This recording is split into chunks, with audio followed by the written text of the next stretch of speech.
Hai,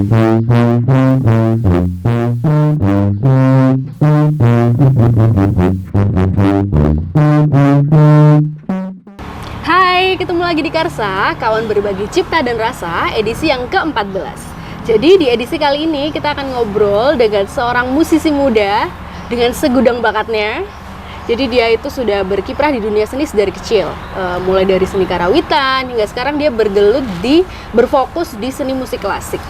Dia pernah bergabung di beberapa grup orkestra di Indonesia seperti Jakarta City Philharmonic, Jakarta Symphony Orchestra, Bandung Philharmonic, dan Magenta Orchestra. Dia juga pernah menjuarai beberapa kompetisi brass di Indonesia. Keren banget kan?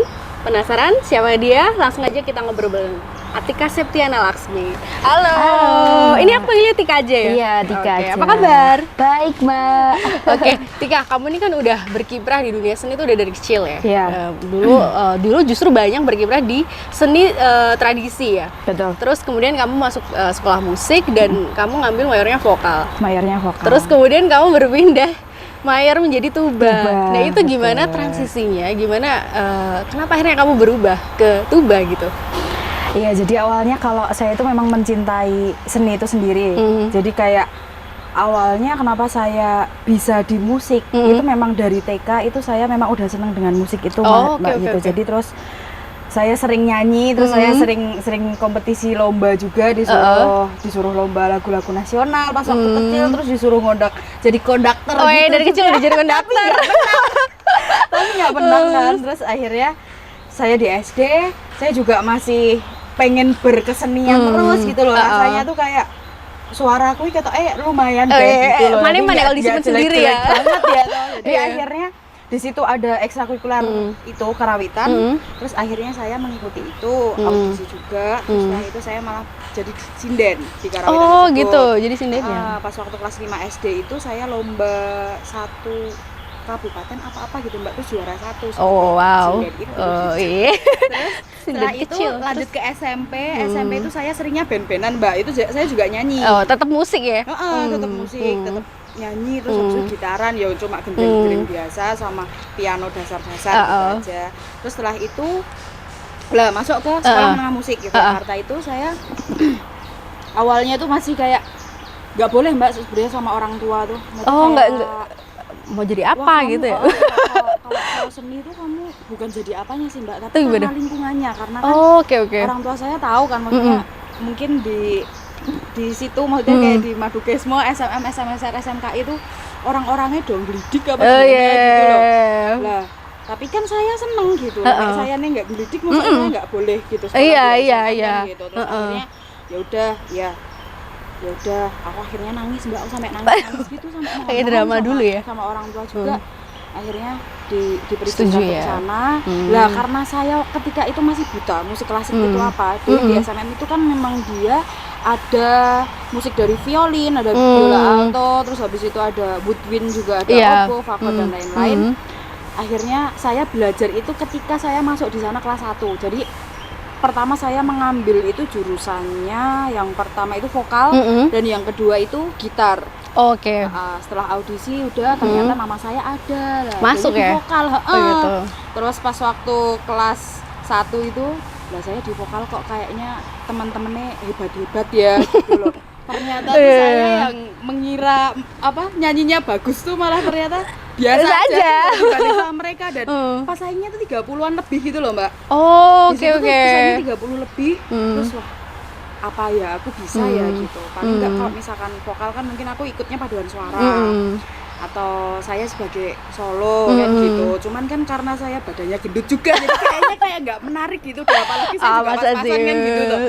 Terus ya udah akhirnya saya memutuskan untuk pas waktu naik ke kelas 2 itu saya mencari-cari instrumen apa yang sekiranya cocok dengan saya gitu. Oh gitu. Ya saya ngeliat-lihat, saya belum kenal, Mbak, apa itu tuba awalnya. Akhirnya dari ujung ke ujung itu kan awalnya gitar, setelah itu string, setelah itu woodwind, habis itu brass, setelah itu perkusi. Lah di brass itu tadi saya menemukan alat yang gede banget gitu loh, tuba gitu. Saya juga nggak tahu itu kalau namanya tuba awalnya.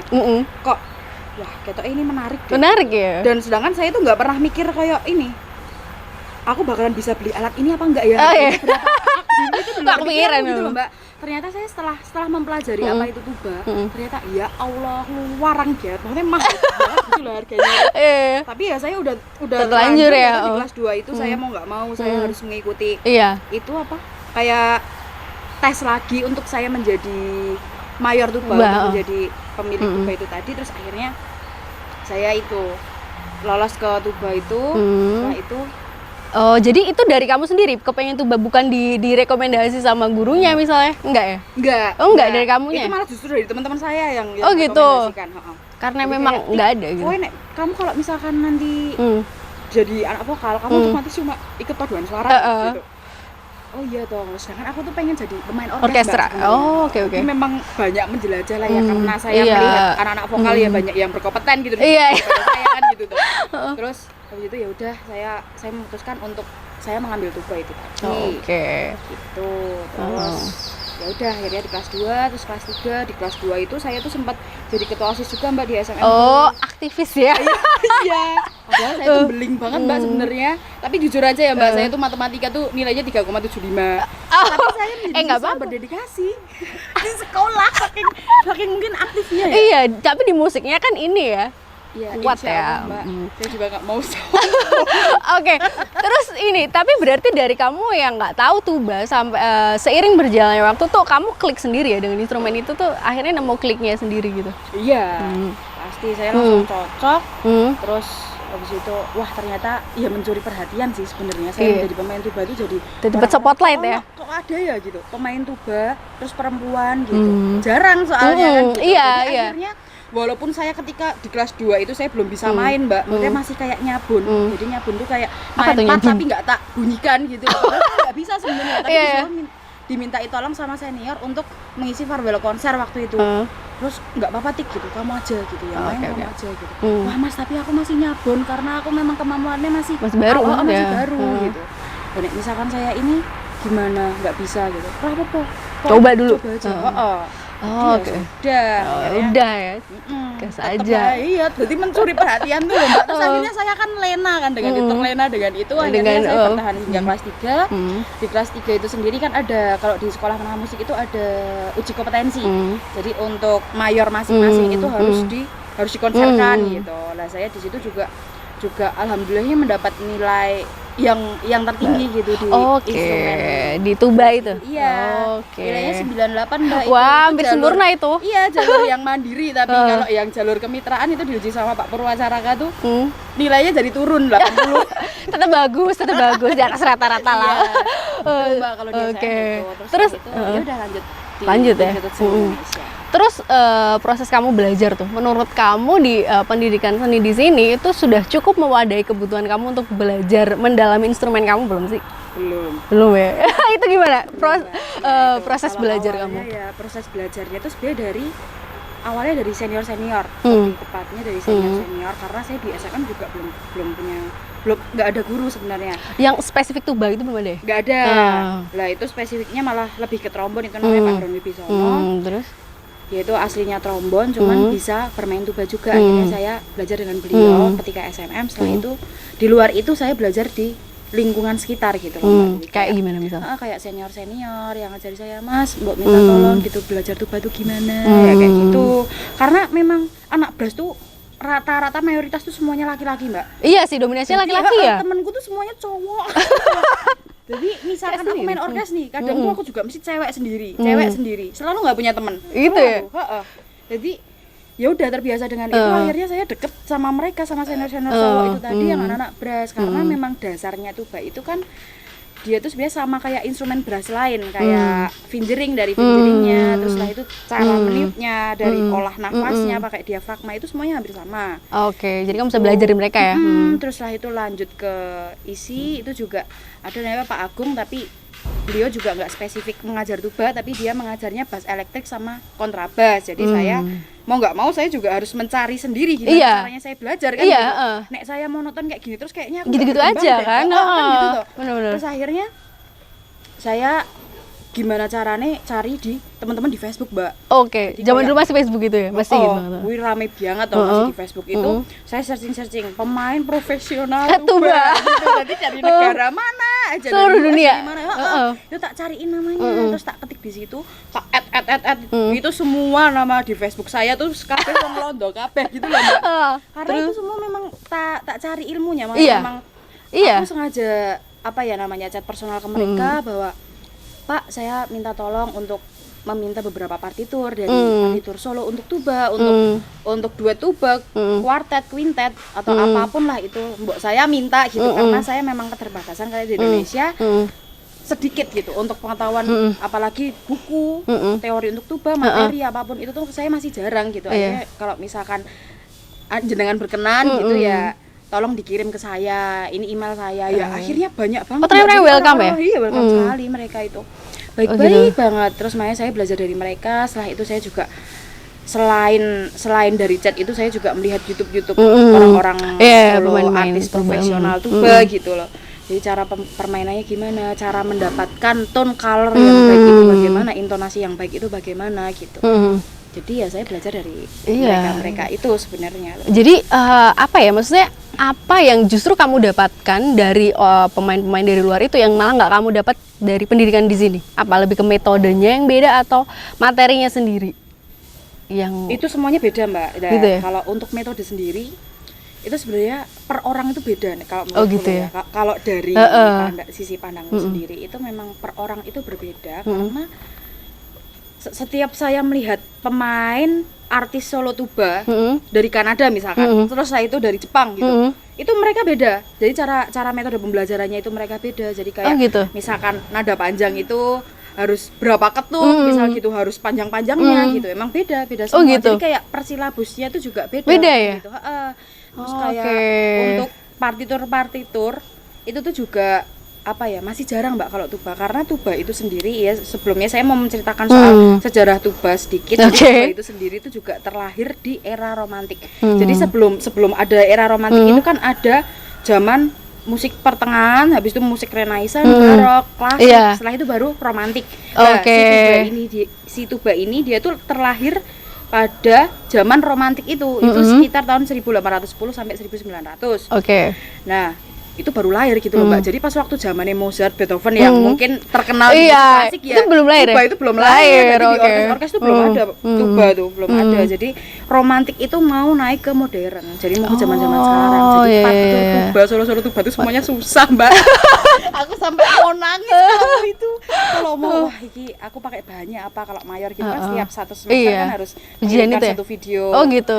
Kayak sonata, ya kayak konserto gitu dan lain-lain. Ternyata ini ya, kamu kayak ada keterbatasan ini ya materi partitur itu sendiri ya. Partitur itu sendiri, makanya saya ya berusaha untuk mencari sendiri lah. Terus saya juga cari-cari kayak dari web IMSLP itu kumpulan dari partitur, semua partitur, jadi ada biola, fagot dan lain-lain itu semuanya ada di situ untuk tuba solo, untuk tuba orkes itu ada semua. Jadi justru malah orang-orang yang tadi yang kamu hubungi itu mereka lumayan bisa membantu lah ya apa yang menjadi kekurangan pendidikan di sini gitu.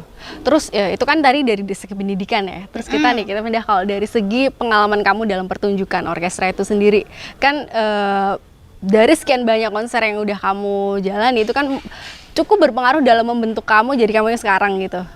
Itu apa ya, pengalaman atau pembelajaran apa yang itu berpengaruh banget dalam apa ya pertumbuhan kamu di musik gitu. Kayak itu menjijikan sih, Mbak, itu. Itu menjijikan, maksudnya saya tuh kan masih buta ya, Mbak, apa kayak dari seni pertunjukan sendiri. Saya juga baru belajar tuba itu kan di usia berarti pada tahun itu 2012 awal. 15-an ya? 2012. Maksudnya 15 tahunan nggak sih? Enggak, 10-an. Oh gitu? 10-an, Mbak. Cuman kan saya gabung ke orkes itu setelah 2 tahun saya belajar, di 3 tahunnya tersebut saya mengikuti orkes. Dan itu orkes profesional gitu loh. Langsung ke orkes profesional ya? Lah saya kan nggak tahu ya, maksudnya kayak wah orkes tuh gimana gitu, saya nggak tahu. Cuman kan kalau itu nggak tak coba ya saya nggak dapat pengalaman. Iya, gitu. benar. Ya itu ada kesempatan ya saya ambil gitu loh. Terus? Ya itu memang yang menawarkan guru saya. Oke Pak gitu. Wah terus saya masih buta apa-apa, Mbak. Saya jadi nggak punya bekal apapun. Tahu-tahu saya ke Jakarta bawa tuba sebesar itu ya toh. Terus wah. Terus gimana maksudnya orang tua tuh Ya pemainnya di Senior ya? kan, Iya. Mbak. Orang-orang tua semua, terus saya juga nggak kenal sama siapapun di sana. Bener-bener sendiri? Ya gimana ya gitu, sedangkan di orkes itu sendiri kan pemain tuba itu cuma satu Mbak. Iya. Jadi saya nggak punya partner, Iya. partner saya cuma pemain trombon sebelah. Iya, Saya iya. kan pasti partnya beda. Beda, Ya, emang semuanya part beda sih, kecuali biola satu, semuanya itu sama. Terus nek saya tuh sendiri, makanya saya nggak ada persiapan kayak aku harus mempersiapkan ini tuh. Aku harus latihan dulu di rumah gitu. Saya nggak pikiran itu Mbak. Pokoknya intinya aku tak makan di Jakarta, latihan jam berapa, wes saya langsung datang gitu. Ternyata sampai sana Mbak dikondaknya sama orang luar. Oke. Waduh, no wes bahasa Inggris wes. Saya toh. Terus akhirnya saya nggak pernah latihan juga, nggak pernah Di rumah ngulik maksudnya? bahannya Oke. itu yang sudah disediakan. Itu memang kesalahan saya gitu. Terus ketika saya main karena mental ya Mbak, karena dia mental, terus akhirnya saya ndredeg gitu ya kan, itu pengaruh juga di ambasir saya. Iya, jadi pengaruh ke suaranya ya. Jadi kayak dari nafas tuh juga nggak bisa panjang. Terus habis itu ya cuma keringat dingin terus di sana tuh. Terus Ini aku gimana ya? Terus mau cari aman juga kayaknya nggak bisa karena tuba sendiri kan ya. Terus ya udah akhirnya saya dimarahin itu. Hei tuba gitu pas waktu itu apa lagu Finlandia apa gitu. Itu kamu salah mainnya Pak. Ini dia bilang gitu. Aduh sansoyo toh Mbak, saya meleret lagi. Terus akhirnya saya ndredeg yuk. malah jadi Ya ini ya. gitu. Setelah itu istirahat kan. Ya saya tuh kayak nggak ada yang ngerangkul, maksudnya ibaratnya ya di situ semua senior misalkan gitu ya. Maksudnya kayak kamu mainnya pokoknya pas bagian ini mending kayak gini. Misalkan saya diarahkan seperti itu, mungkin saya akan tahu gitu Mbak. Nggak ada Cuma ya? Nggak ada lah. Wah ini tantangan banget sih gini orkes gitu. Tapi pada akhirnya setelah saya pulang dari orkestra tersebut, saya itu belajar gitu. Kamu jadi tahu polanya ya, Bu? Polanya cara aku sinau neng orkes sih gimana loh gitu. Jadi saya tahu, saya mempelajari sendiri tanpa orang lain memberikan saya iya, banyak pertimbangan kayak apa kowe nek orkes kamu harus kayak gini, itu enggak ada. Pokoknya enggak ada culture kayak gitu. Jadi setelah itu saya masih dipakai lagi Mbak, alhamdulillah. Terus setelahnya itu saya udah nggak dipakai lagi. Udah diberhentikan ya, nggak tahu ya. Mungkin karena waktu itu memang saya tolak sekali, saya nggak pernah di. Oh, gitu lagi. Oke, berarti jadi di orkes tuh nggak peduli kamu tuh udah seberapa lama pengalamannya, ketika kamu masuk orkes ya kamu harus langsung bisa ngikutin ritme mereka gitu ya. Mau nggak mau Mbak, itu memang tantangannya. Saya tuh wes pokoknya apapun tak cobalah gitu. Semoga aja ke depan ada rezeki lagi. Memang Amin. saya kan cita-citanya tuh kayak ya pengen jadi pemain orkes gitu. Entah itu dari apa ya, kayak kemampuan saya memang belum mumpuni, tapi ternyata memang dari lingkungan itu sendiri saya belajar gitu. Jadi nggak melulu dari teori gitu nggak bisa gitu. Memang seorang musisi itu kan memang harus pengalaman gitu. Kamu berani apa enggak kan tinggal gitu. Makanya saya mau nggak mau harus berani, wes apapun tak sikat gitu. Setelah itu kan ada pengalaman di orkes, beberapa orkes lagi. Justru itu bentuk mental nggak sih? Iya kan? Terus akhirnya kan saya ya udahlah gitu. Iki harus tak persiapkan. Ada jadwal tanggal berapa misal gitu ya. Saya sebelum itu udah harus mempersiapkan. Jadi kayak cara saya menghadapi konduktor yang itu membuat saya drop sebenarnya, tapi saya mau nggak mau harus menghadapi itu ya. Dari situ saya akhirnya kuat sendiri gitu loh Mbak. Saya tuh pribadinya jadi kuat sendiri. Jadi terbentuk ya. Terus dari segi niupnya juga udahlah bodo amat gitu. Kalau misalkan aku ada yang salah gitu ya nanti kan mesti ada pengulangan apa gimana. Tapi memang sebenarnya mental terberat pas waktu jadi pemain orkes itu sebenarnya orang-orang ininya Mbak, player lainnya, karena mereka setiap kali misal tuba nih bagian saya ada salah tiup atau ada yang fals diliatin. Jadi apalagi gitu ya? Atau nek depan saya kan anak string, anak woodwind gitu ya, nggak semuanya sih. Cuman mesti kalau misal ada aku salah dikit. itu Oh gitu. ya langsung Iya. udah tuh Mbak gitu. Ya ampun, itu loh benar-benar Itu kayak semacam senioritas gitu. Iya, makanya itu kan aduh, yo jangan gitu gitu. Maksudnya, tapi kamu biasa aja, maksudnya mereka itu yang mungkin noleh ke belakang itu belum tentu mereka itu juga mainnya seperfect. Iya. Apa sih gitu loh maksudnya gitu. Maksudnya salah kan yo hal wajar, apalagi dalam bermain musik gitu. Jadi di satu sisi sebenarnya kamu nggak terlalu suka dengan culture kayak gitu ya? Iya. Karena itu suka, Mbak. Ya walaupun di satu sisi itu membentuk mental kamu, tapi di sisi lain itu sebenarnya ya kurang sehat juga ya. Iya kan? Kurang sehat itu saya kayak nggak oke sih. Iya. Karena itu justru kadang ya kalau yang nggak jadi bisa malah makin down ya mentalnya. Betul, ya kan? Betul, Mbak. Jadi kayak apa ya? Wah, membatasi kemampuan dia gitu. Itu kan kasihan banget toh. Iya. Kalau orang-orang sampai wah aku malu gitu setelah masa setelah aku orkes gitu terus diliatin gitu, besok lagi aku nggak mau lah gitu. Pasti kan ada beberapa ada beberapa yang yang jatuh. itu kan malah membatasi kemampuan mereka. Betul. Makanya, Mbok ya udah malah justru support gitu. Disupport, ketika bener. mungkin ketika istirahat apa gimana gitu tuh, wes tau ngono bagian situ nanti pokoknya yang percaya diri aja apa gimana. Namanya support kan itu ya kita dalam satu kelompok. Betul. Kan satu kesatuan ya. Itu enggak, jadi malah kayak sing meng dimatke pas waktu latihan itu terus setelah latihan ya udah cuma dinengket tok. Udah gitu doang ya. Terus gimana cara kita berkembang, betul. Gitu. Tergantung mandirinya kita, pribadinya kita kuat apa enggak gitu ya. itu, Mbak. Lah nek saya tuh udah ketimpa peng Bali untungnya jadi kuat ya. Udah amat udah kayak gimana bener. Itu. Untungnya sekarang kamu udah jadi ini udah makin terbentuk dan iya betul. Ya kan? Betul Mbak. Nek saya mentalnya ya. Berterima kasih dengan semua proses yang aku ini sih aku jalani ya. Oke, terus ini Tik, kamu kan dulu pernah dinobatkan sebagai kayak pemain tuba perempuan pertama di Indonesia. Ini statementnya cukup menarik sih karena ada perempuan gitu.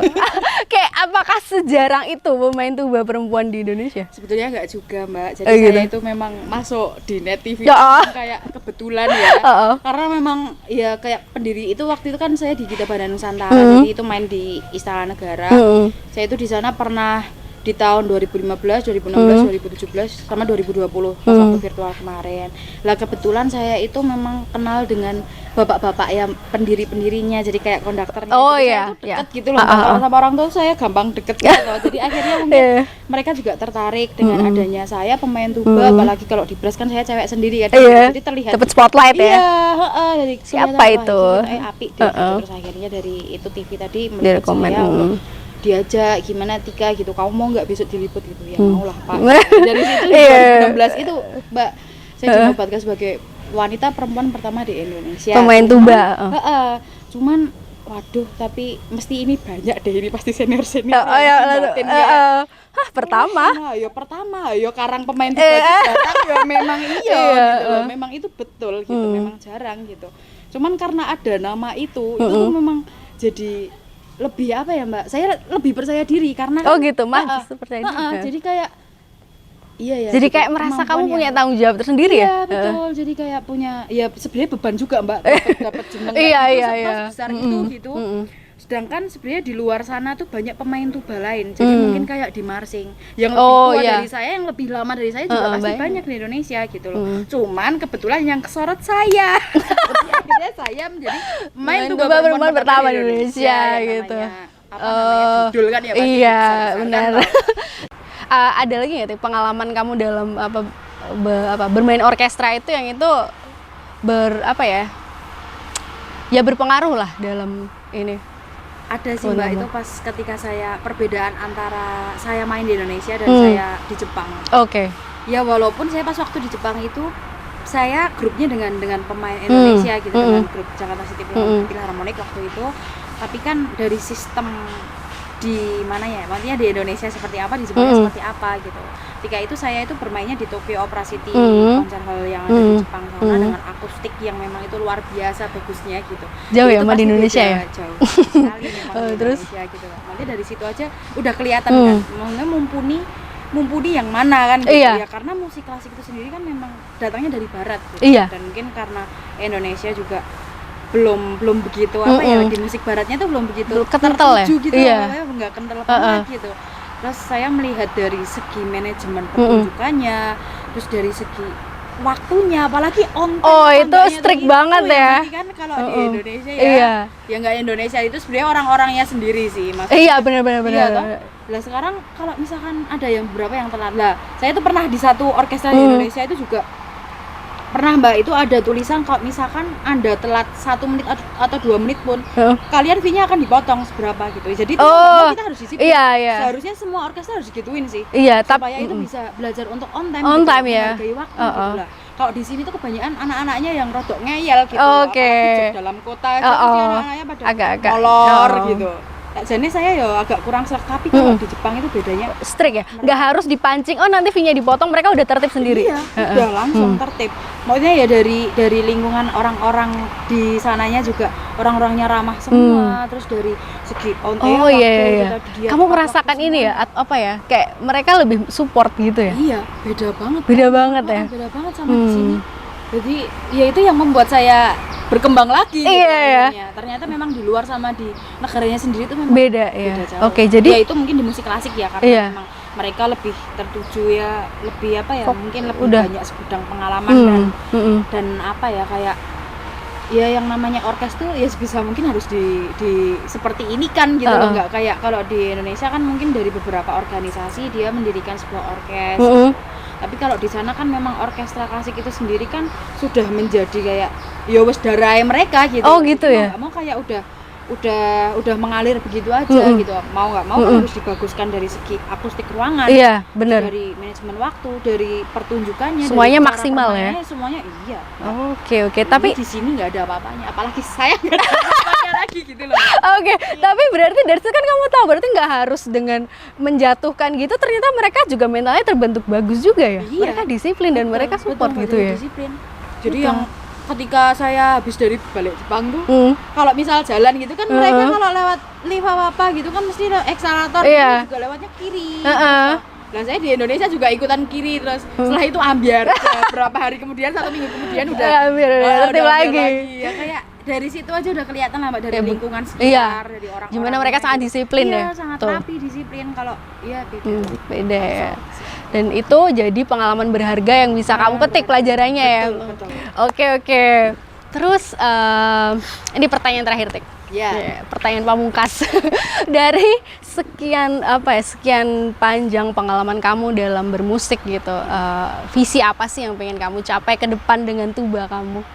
Wah, kalau visinya banyak banget Mbak saya, tapi ya jika Allah menghendaki juga ya, semoga saya juga selalu dituntut gitu untuk saya selalu selalu bersyukur gitu atas dengan proses yang saya lakukan sekarang gitu, karena saya memang nggak setengah-setengah gitu loh yang dituba gitu. Jadi ketika nanti ke depan gitu saya pengennya menjadi pengajar gitu. Jadi dari semua apa yang diberikan oleh orang-orang luar, walaupun itu hanya lewat online gitu, tapi mereka itu saya rangkum semua loh Mbak. Jadi kayak ilmu dari mereka ya. Itu saya rangkum. Jadi kayak saya tulis ini dari siapa itu saya rangkum. Jadi bisa saya jadikan satu. Dan memang metode pembelajaran orang itu kan masing-masing juga. Iya, makanya saya untuk ke depan tuh saya pengen banget menjadi seorang pengajar gitu. Pengajar tuba di Indonesia gitu, karena dia juga masih jarang gitu. Akhirnya saya memutuskan kayak untuk semoga jalan saya ke depan itu saya menjadi pengajar tuba gitu, dengan memberikan metode pembelajaran yang baik, yang benar, yang dengan mengikuti silabus yang baik, dengan cara saya sendiri gitu. Dan saya juga mempunyai cita-cita, saya tuh ingin mempunyai banyak tuba Mbak sebetulnya, kayak banyak tuba supaya saya tuh bisa memfasilitasi regenerasi bawah-bawah saya gitu. Untuk belajar tuba. Jujur saja kayak junior saya itu memang banyak banget yang belum mempunyai instrumen tersebut gitu loh. Saya nggak mau kalau mereka tuh mempunyai kemampuan yang tinggi tapi dia nggak punya maneman alat, ya, nggak tersalurkan ya. Iya, nggak tersalurkan, bener-bener kasihan gitu loh. Dan alhamdulillah sekarang kan saya ada 2 tuba gitu. Jadi memang satunya itu buat saya pribadi, yang satunya memang bisa untuk buat saya teman-teman yang belajar ya. Supaya bisa dimanfaatkan. Jadi kamu tuh pengen menjadi pengajar tuba, mencoba menjawab apa yang kurang dari pendidikan musik di sini, terutama tuba ya. Dari cuman ya saya sebenarnya masih kurang juga sih Mbak, kayak dari ilmu tapi saya selalu mencoba untuk menjadi yang terbaik, maksudnya kayak untuk mengupgrade terus ya ilmunya di tuba sendiri ya. Oke, dan punya banyak tuba supaya semakin banyak pula pemain-pemain tuba baru ya. Betul. Oke, Tika, thank you banget ngobrol-ngobrolnya hari ini, sangat menginspirasi. Kita dukung terus, kita doakan semua lancar, diberikan jalan, semoga bisa tercapai semua visi misinya. Oke, dan buat penonton Karsa, thank you banget udah nonton Karsa edisi yang ke-14. Semoga cerita dari Tika tadi bisa menginspirasi. Sekarang saatnya kita bakal nonton performance-nya Tika dengan tubanya. Oke, selamat menyaksikan.